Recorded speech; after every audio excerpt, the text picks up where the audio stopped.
Assalamualaikum, selamat datang di channel cerita horor malam Jumat. Pada video kali ini aku akan menceritakan pengalaman pribadi yang pernah dialami oleh salah satu temanku, yaitu tentang pengalaman mistisnya tinggal di rumah mertua. Di rumah itu dia berkenalan dan berinteraksi langsung dengan sosok penjaga gaib yang melindungi keluarga mertuanya. Bagaimana kisah selengkapnya? Langsung saja kita mulai ceritanya. Perkenalkan, namaku Anto. Ceritaku ini terjadi sekitar 18 tahun yang lalu. Saat itu aku melepas status lajangku dan menikahi seorang gadis desa yang cantik dan soleha, yang hingga saat ini setia menemani hidupku. Singkat cerita, setelah aku resmi menjadi seorang suami, aku berniat tinggal sementara beberapa waktu di rumah mertuaku. Namun seiring waktu dan permintaan mertua, akhirnya aku menetap satu atap dengan mereka di rumah tersebut. Rumah yang kami tinggali ini adalah sebuah rumah tua peninggalan dari kakek buyut istriku yang merupakan tuan tanah di masa silam. Sehingga seperti kebanyakan rumah orang kaya pada masa itu, dengan hamparan tanah yang luas dengan sebuah rumah megah di tengah-tengahnya. Pada suatu pagi ketika ayah mertuaku mengantar ibu ke pasar, aku berjalan-jalan bersama istriku mengelilingi rumah tua tersebut. Layaknya berada di sebuah museum, aku terkagum-kagum dengan segala macam yang ada di luar maupun isi di dalam rumah tersebut. Di belakang rumah itu terdapat halaman yang luas dengan berbagai macam tanaman berbagai ukuran, dengan maskot 3 pohon kelengkeng yang tampak tua dengan akarnya yang merambat ke segala arah. Di bagian dalam rumah berlantai 2 itu dihiasi berbagai perabotan kuno yang berjejer rapi di setiap sisi dan sudutnya. Dan yang paling menarik perhatianku adalah adanya sebuah lukisan di ruang makan. Lukisan itu terlihat paling mencolok di ruangan itu karena terlukis seorang wanita tua berkebaya putih dengan ekspresi wajah datar, dengan ukurannya yang besar berwarna hitam putih khas lukisan-lukisan kuno di rumah-rumah tua. Lukisan ini kok serem ya? Tatapan matanya tajam. Lama-lama aku merinding nih, gumamku dalam hati. Kenapa kok ngelamun, Mas? Tanya istriku sedikit membuatku kaget. Gak apa-apa, lihat lukisan itu loh, bagus banget, jawabku menyembunyikan pikiranku. Oh, itu lukisan nenekku, Mas, namanya Mbah Darmi. Beliau meninggal pas aku masih kecil, kata istriku menjelaskan. Rumah ini dulu rumah beliau, kamar yang kita tempati sekarang itu dulu juga kamar Mbah Darmi, ucap istriku menambahkan. Sejenak aku tertegun melihat lukisan wajah Mbah Darmi. Namun tiba-tiba perasaan tidak nyaman mulai muncul di pikiranku. Ah, dasar penakut, ucapku dalam hati. Segera aku mencoba mengalihkan pandanganku dan kemudian dengan menggandeng tangan istriku, aku berjalan ke arah bagian depan rumah. Aku terus berjalan lurus ke depan, keluar, dan aku berhenti di pagar rumah agar aku bisa leluasa melihat setiap sisi rumah tua tersebut dari arah depan. Selama ini kalian hanya bertiga di rumah yang segede ini, kataku ke istriku. Iya, ya cuman ayah, ibu, dan aku, jawab istriku. Gak ada pembantu gitu yang bantu-bantu bersih-bersih, tanyaku dengan heran. Ya gak ada, Mas, kamu sudah terbiasa, jawab istriku singkat. Gak ingin direnovasi gitu agar terlihat lebih modern? Kalau tetap kayak gini kan kesannya angker, ucapku lagi. Istriku hanya tersenyum mendengar pertanyaanku waktu itu. Dengan mengernyitkan dahi, aku menatap senyuman istriku, seolah ingin menerka apa maksud dari senyumannya. Seminggu sudah aku tinggal di rumah tersebut. Aku pun sudah mulai kerasan dengan keluarga baruku ini dan juga lingkungan di sekitar rumah ini. Suasana pedesaan yang asri dan berhawa sejuk membuatku betah untuk berlama-lama di tempat ini.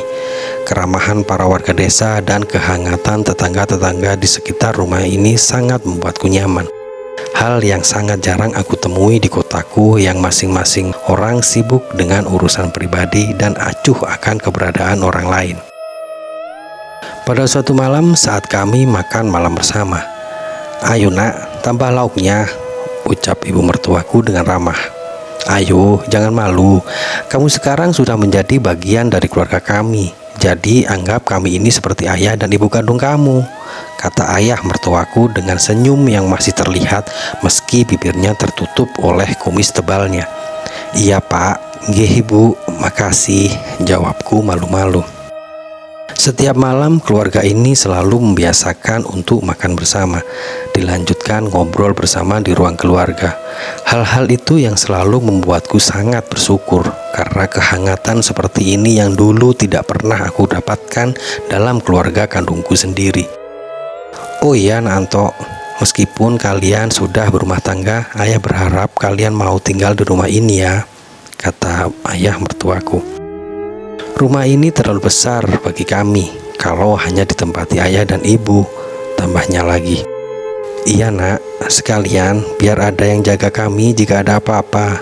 Ingat ya, ayah dan ibumu ini sudah tua, rentan terganggu kesehatannya, ujar ibu mertuaku sambil menuangkan segelas kopi kepadaku.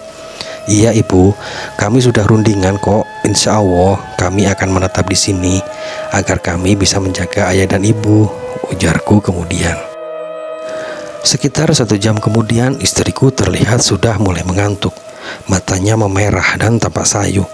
Aku pun juga harus segera tidur, mengingat besok pagi aku harus kembali bekerja setelah cuti nikah selama seminggu lebih. Apalagi sekarang aku harus berangkat lebih pagi karena jarak rumah kami dan kantorku juga semakin jauh. Kami pun segera mohon izin ke ayah dan ibu untuk beristirahat. Sejurus kemudian, dengan menggandeng tangan istriku, kami berjalan melewati ruang makan dan menuju kamar tidur kami. Ya Allah, ucapku kaget dengan sedikit berteriak. Ada apa mas? Tanya istriku. Gak ada apa-apa kok, maaf, jawabku sambil menundukkan kepalaku. Ada apa nak? Tanya ibuku dengan langkah cepat menuju ke arahku. Gak ada apa-apa kok bu, jawabku sambil tersenyum untuk menutupi perasaanku. Ya sudah kalau begitu, kalian sudah ngantuk, buruan tidur gih, ucap ibu mertuaku dengan bijak. Iya ibu, kataku sambil mengangguk. Kami pun segera melanjutkan langkah menuju kamar tidur kami. Setelah mengganti baju tidur yang telah disiapkan istriku, aku pun merebahkan tubuhku di samping tubuh istriku.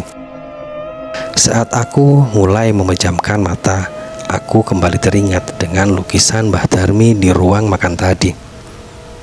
Kok mata nenek di lukisan itu bergerak ya? Tanyaku dalam hati. Seolah beliau hidup dan mengawasiku, gumamku lagi. Keesokan paginya, dengan mengendarai sepeda motor butut, aku berangkat kerja lebih pagi, berboncengan bersama istriku yang kebetulan tempat kerjanya searah dengan kantorku. Setelah menurunkan istriku di tempat kerjanya, tak beberapa lama kemudian aku sampai juga di tempat kerjaku. Setelah memarkir motor, aku langsung menuju kantin untuk istirahat dan minum kopi. Ternyata di sana sudah ada temanku yang satu ruangan denganku. Sebut saja namanya Wahyu. Dia terlihat sedang minum kopi dengan sebatang rokok kretek di tangan kanannya. Hei bro, gimana kabarnya? Bagaimana rasanya jadi pengantin baru?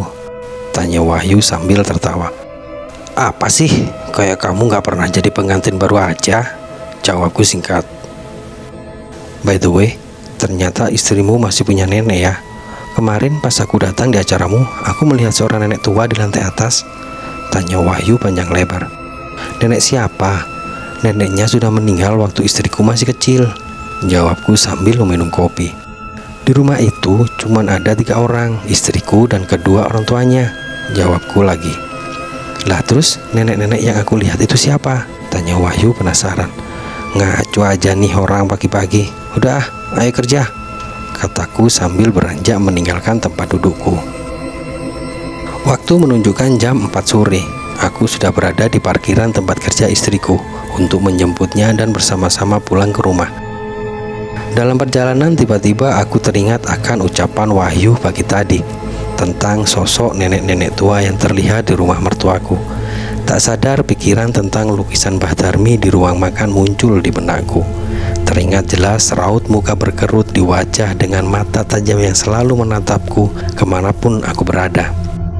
Seketika tubuhku merinding, bulu kuduku berdiri di leher dan tanganku. Tak sadar perjalanan selama 1,5 jam serasa begitu cepat hingga akhirnya tibalah aku di rumah. Karena hari pertama masuk kerja dengan perjalanan panjang yang memakan waktu total 3 jam pulang pergi, malam itu badanku terasa sangat capek. Setelah makan malam bersama, sekitar jam setengah 8 malam, aku masuk kamar dan memutuskan untuk tidur lebih awal. "Aku tidur dulu ya sayang, badanku capek semua nih," kataku ke istriku. "Iya mas, tapi aku ntar agak malaman dikit ya tidurnya, mau nganter ibu kondangan di kampung sebelah," ujar istriku yang sudah tampak sangat cantik dengan gaun pesta berwarna putih. "Iya, aku tidur dulu ya, hati-hati di jalan," kataku seraya mengecupkan bibirku ke kening istriku. "Makasih ya mas," jawab istriku sambil tersenyum. Aku pun kemudian berjalan menuju tempat tidurku, kurubahkan badanku dan dalam sekejap aku pun mulai tertidur. Tak berselang lama, mungkin sekitar jam 9 malam, aku tiba-tiba terbangun. Aku dikejutkan dengan suara langkah kaki pelan dan berat di depan kamarku. Sekelebat tampak seorang berbaju putih terlihat dari lubang kunci kamarku. "Sayang, kamu sudah pulang? Sayang," panggilku dari dalam kamar. "Ayah, ibu, siapa di luar?" kataku berulang kali. Namun tidak ada jawaban sama sekali dari balik pintu. Aku perlahan bangkit dari tempat tidurku, membuka pintu dan melihat ke sekeliling kamar untuk mencari tahu siapa yang barusan berjalan itu. Tidak tampak seorang pun di situ. Aku hanya mendengar suara dengkuran bapak mertuaku yang ternyata sudah ketiduran di ruang TV. Aku kembali masuk ke kamar. Aku tutup pintu dan kembali melangkah ke ranjangku. Aku mencoba untuk menutup mata, tapi pikiranku mulai kacau, campur aduk antara rasa takut dan rasa penasaran. Aku berusaha untuk tetap berpikir positif, namun detak jantungku malah berdebar lebih kencang. Esok pagi sebelum berangkat kerja, seperti biasa aku sempatkan sarapan bersama istriku. "Sayang, semalam kamu pulang jam berapa? Kok tiba-tiba subuh kamu sudah ada di sampingku?" tanyaku ke istriku. "Aku masuk kamar sekitar jam 10-an mas. Mau aku bangunin kasihan, Mas Santo terlihat pulas banget tidurnya," kata istriku. "Oh gitu. Semalam aku mendengar suara langkah kaki di depan kamar dan sekilas aku melihat seseorang berbaju putih. Aku kira itu kamu. Tak taunya aku cari keluar nggak ada siapa-siapa," kataku dengan mimik muka serius. "Mas Santo kecapean kali, suka ngayal yang aneh-aneh," ujar istriku sambil tertawa. Tak sadar mataku melirik ke arah lukisan Mbah Darmi. Tatapan matanya terlihat menatapku dengan tajam, seolah beliau selalu mengawasiku tanpa berkedip sekalipun. Aku merasa tak nyaman dengan lukisan nenek itu. Aku tertunduk dan mempercepat suapan ke mulutku. Tiba-tiba aku teringat dengan cerita Wahyu yang melihat sosok nenek tua dengan baju putih di dalam rumahku. Apakah yang dilihat Wahyu itu Mbah Darmi? Apa beliau juga yang semalam mondar-mandir di depan kamarku? Tanyaku dalam hati. Aku termenung sejenak, pikiranku kembali berkecamuk. Hatiku menjadi tidak tenang karena banyak pertanyaan-pertanyaan yang terpendam di otakku. "Ayo mas, kita segera berangkat. Keburu kesiangan loh," kata istriku membuyarkan lamunanku. Hari-hari berikutnya berlalu seperti biasa. Kami semua tetap melakukan rutinitas masing-masing. Hingga pada suatu malam ketika semua penghuni rumah telah tertidur, aku terbangun dan berniat ke kamar kecil untuk membuang hajat. Aku berjalan melewati ruang keluarga, ruang makan, dan berbelok ke arah lorong yang menghubungkan ruang makan dengan kamar mandi. Sebenarnya aku malas kalau harus ke kamar mandi, apalagi saat malam hari, karena aku harus melewati ruangan-ruangan dan lorong-lorong dengan lampu yang remang-remang. Apalagi aku harus melewati ruang makan dengan lukisan Mbah Darmi yang selalu membuatku merinding. Setelah selesai buang hajat, aku berniat kembali ke kamarku. Di bawah lampu kuning yang tak terlalu terang, Tiba-tiba, aku dikejutkan oleh penampakan seorang wanita yang sedang berjalan sekitar 5 meter di depanku. Berjalan pelan, kemudian berbelok ke arah ruang makan. Aku hanya bisa berdiri mematung. Kakiku tiba-tiba tak bisa digerakkan. Badanku bergetar dan jantungku berdenyut sangat kencang. Hawa dingin seolah tak mampu menahan keringat yang mulai membasahi kulitku. Ya Allah, ada apa ini? Siapa orang itu? Ucapku pelan dengan suara yang bergetar. Aku mencoba membaca ayat kursi, namun bibirku tak bisa bergerak dan mendadak ayat itu hilang dari ingatanku. Setelah kakiku mulai bisa digerakkan, antara takut dan nekat, aku melangkah pelan menuju ruang makan. Ketika memasuki ruang makan, sosok itu sudah menghilang, tapi mataku langsung tertuju pada lukisan Mbah Darmi. Aku terus berjalan dengan menunduk dan berusaha mengalihkan pandanganku dari lukisan itu, tapi kepalaku seolah ditarik ke atas hingga aku benar-benar berhadapan dengan lukisan itu dan bertatapan mata langsung dengan mata Mbah Darmi. Dengan nafas yang tak karuan, akhirnya aku berada di depan pintu kamar dan segera bergegas masuk. Aku benar-benar tidak bisa menjelaskan bagaimana perasaanku saat itu. Yang pasti, aku sangat ketakutan. "Mas, ada apa? Kok sampai keringetan gitu?" tanya istriku dengan sedikit panik. "Gak apa-apa kok, hawa di luar panas banget sampai aku keringetan kayak gini," jawabku seraya melepas baju tidurku yang sudah basah kuyup. "Minum dulu mas," kata istriku sambil menyodorkan segelas air putih. "Makasih ya sayang, ayo kita tidur lagi," ajakku dengan perasaan yang masih diliputi ketakutan. Kemudian samar-samar aku mendengar suara langkah kaki di luar kamar, persis seperti langkah kaki yang kemarin berjalan di depan pintu kamarku. "Sayang, kamu gak dengar itu?" kataku. "Suara apa mas?" jawab istriku. "Itu ada suara langkah kaki di depan kamar. Apa kamu gak dengar?" ujarku lagi. "Apa sih mas? Jangan aneh-aneh," jawab istriku sambil memeluk tubuhku yang masih berkeringat dingin. "Baca doa aja mas, Al-Fatihah kih," tambah istriku mencoba menenangkan. Esok paginya sekitar jam 8 pagi aku baru terbangun. Aku tidak masuk kerja hari itu. Aku menggigil kedinginan, demam, dan suhu tubuhku meninggi. Begitupun dengan istriku, dia tukar shift dengan temannya dan dengan sabar menungguiku di samping tempat tidurku. Tak lama berselang, ibu mertuaku datang dengan membawa segelas teh panas. "Nah Anto, maghrib nanti kalau badannya udah agak enakan, diminta menemani ayah untuk sholat maghrib berjamaah ya. Kita bareng-bareng berdoa agar Nak Anto bisa segera pulih dan diberikan kesehatan," ucap ibu mertuaku dengan senyum di bibirnya. "Iya bu, tapi sudah mas, manut aja," kata istriku yang tiba-tiba memotong ucapanku. Sebenarnya sholat maghrib berjamaah bersama mertuaku bukan hal yang aneh, karena hampir setiap hari kami melakukannya. Namun kali ini aku merasakan ada yang janggal dengan ajakan ibu mertuaku tadi, apalagi senyumannya yang membuatku penasaran. Ada apa ya? Biasanya juga biasa aja sholat berjamaah. Kenapa kali ini aku harus dikasih tahu? Ucapku dalam hati.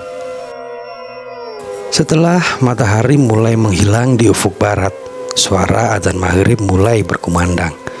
Tanda waktu sholat maghrib telah tiba. "Bagaimana nak kondisinya?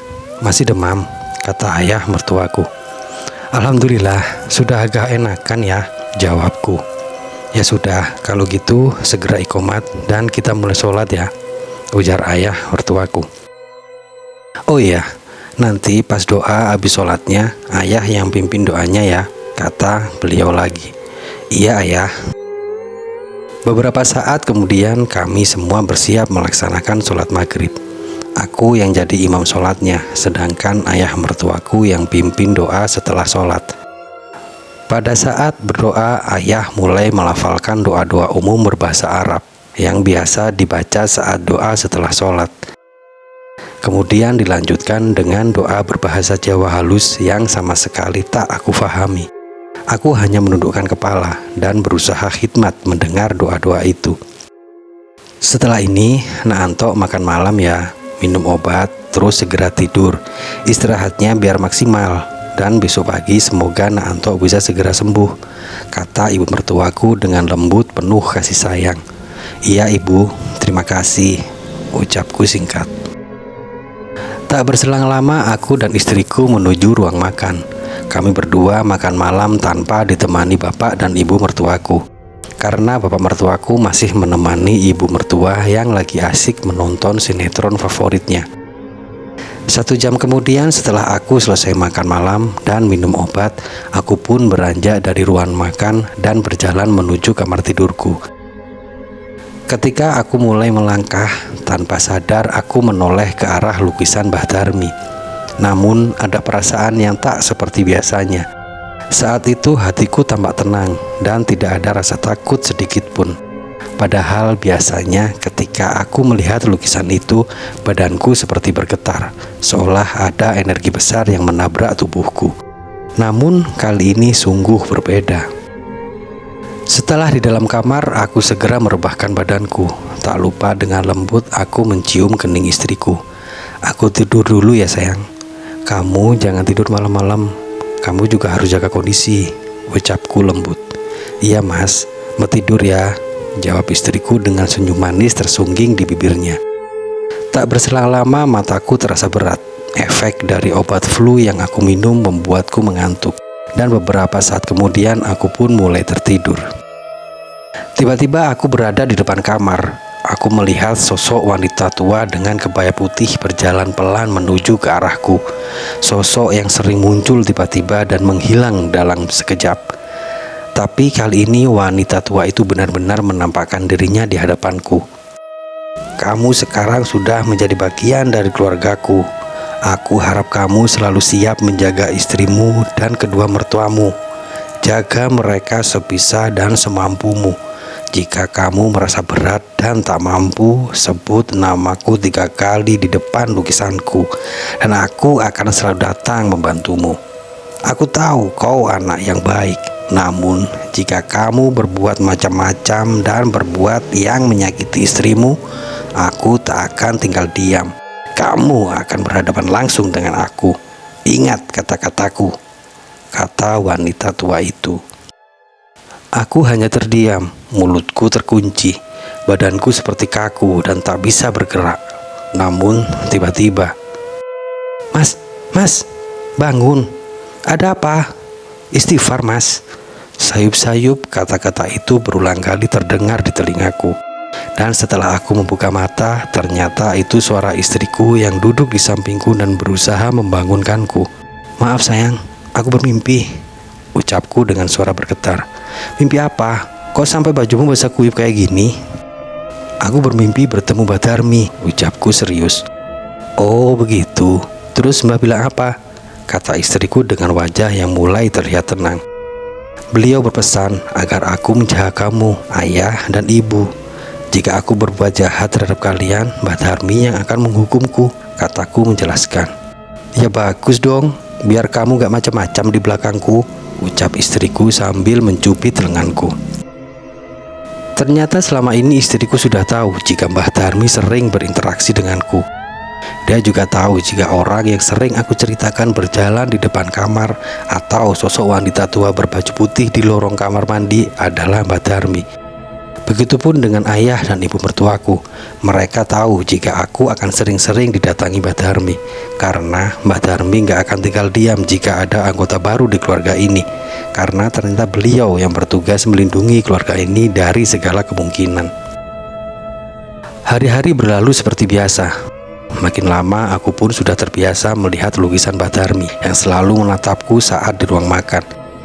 Aku pun juga sudah mulai acuh dengan suara langkah kaki yang sering berjalan di depan kamarku. Bahkan aku juga sudah berani menyapa penampakan sosok Mbah Darmi yang kadang muncul di saat-saat tertentu.